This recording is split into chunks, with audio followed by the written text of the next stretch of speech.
This video we are discussing about the some important questions objective questions हैं real analysis के जो काफ़ी competitive exam में हमें देखने को मिलते हैं। एंट्रेंसेस एग्जाम में भी आते हैं जैसे एमएससी एंट्रेंसेस में और यूजी और पीजी बोथ एंट्रेंसेस में मिलते हैं ये क्वेश्चन। सबसे पहला क्वेश्चन है every Cauchy sequence of real number is. तो कॉची सीक्वेंस एक हमारी कॉची थ्योरम भी होती है जिससे डायरेक्टली रिजल्ट बन जाता है। Every Cauchy sequence is convergent sequence, divergent sequence, limit does not exist और नन ऑफ दिस। ये हमारे चार ऑप्शंस हैं। तो according to the theorem every Cauchy sequence is convergent sequence. ये हम डायरेक्टली याद भी रख सकते हैं कॉची सीक्वेंस कैसा है, कैसी होती है। Every Cauchy sequence is convergent sequence.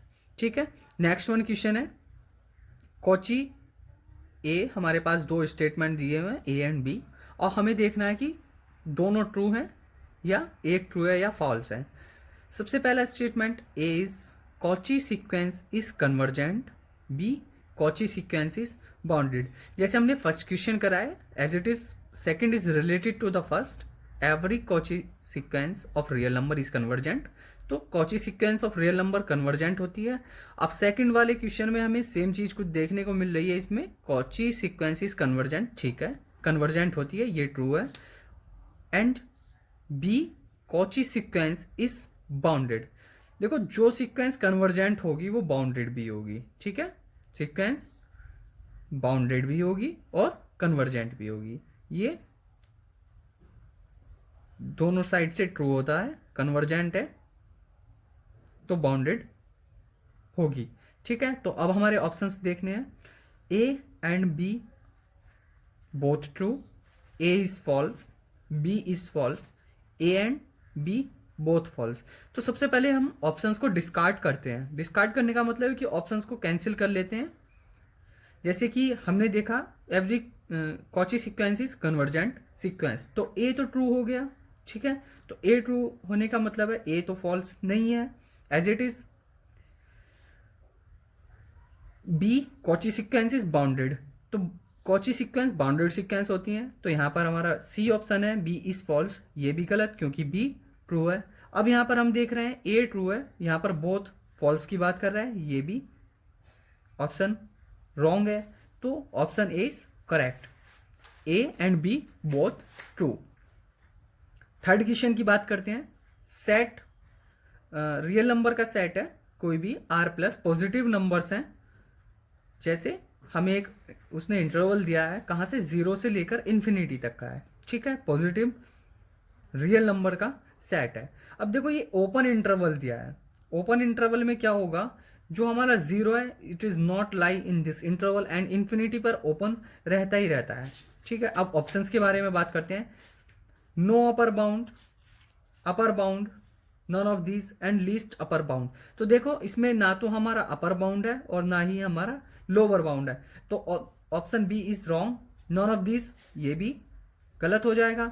Least upper bound इसने कहा है कि इसमें लीस्ट अपर बाउंड है, नहीं इसमें लीस्ट अपर बाउंड भी नहीं है, तो इसमें क्या है, option A is correct, no upper bound, इसमें कोई अपर बाउंड नहीं है। एज इट इज हम बात करते हैं क्वेश्चन 4 की। फॉर द सीक्वेंस -1 की पावर n -1 की power n limit superior is equal to.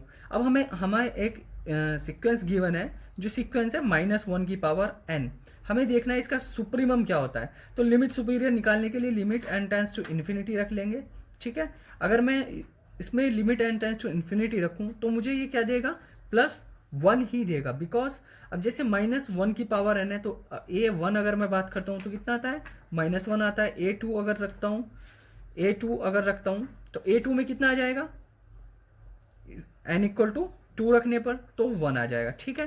तो +1 और -1 हमें दो ही नंबर इसमें मिलेंगे, तो हमारी सीक्वेंस कैसी हो जाएगी, ऑसिलेटेड सीक्वेंस है, -1 1 -1 1। तो इसमें बस दो ही नंबर्स मिल रहे हैं, दो नंबर जो मिल रहे हैं उसमें केवल सुप्रीमम देखना है हमें, तो सुप्रीमम कौन सा होगा, सुप्रीमम इज +1, तो option B is correct. So A C and D are wrong options as it is. अब हम बात करते हैं क्वेश्चन 5 के बारे में।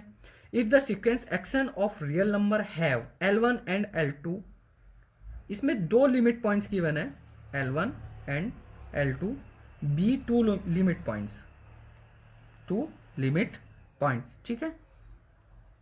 अब हमें बात करनी है कि ऑप्शन कौन कौन से करेक्ट होंगे।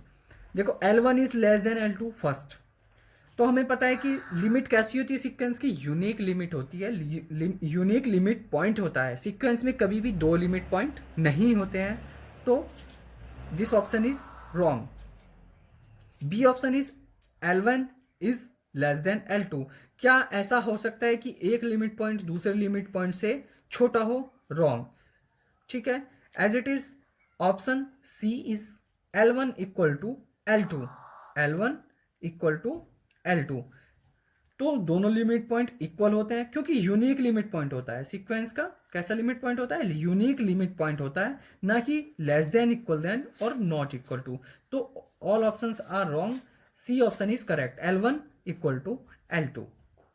तो यूनिक लिमिट पॉइंट होता है तो दोनों लिमिट पॉइंट कैसे होंगे, सेम लिमिट पॉइंट्स होंगे, सेम लिमिट पॉइंट्स। तो ये कुछ क्वेश्चंस थे